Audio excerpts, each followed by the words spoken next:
নবান্ন অভিযান ঘিরে ধুন্ধুমার হাওড়া ব্রিজ চত্বর।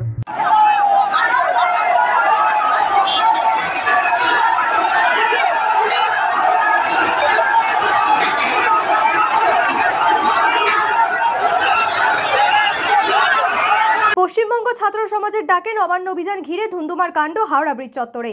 নবান্নমুখী মিছিল আটকাতে মঙ্গলবার সকালে হাওড়া ব্রিজ বন্ধ করে দেয় প্রশাসন। বেলার দিকে বিক্ষোভকারীরা পুলিশের ব্যারিকেড ভেঙে এগোতে গেলেই বাধে গন্ডগোল।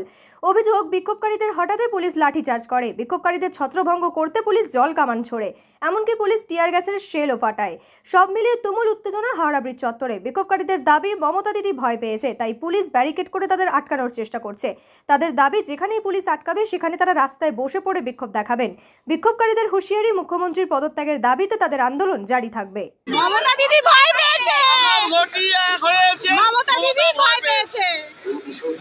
যদি এখন তো নবান্নের ঢুকতে না দেয় কি করবে? ব্যারিকেড দিয়ে দিয়েছে, আন্দোলন কি চালিয়ে যাবে? আমরা ঢোকার চেষ্টা করব, যদি না যেতে দেয় আমরা ওখানে বসে ধর্নায় বসবো।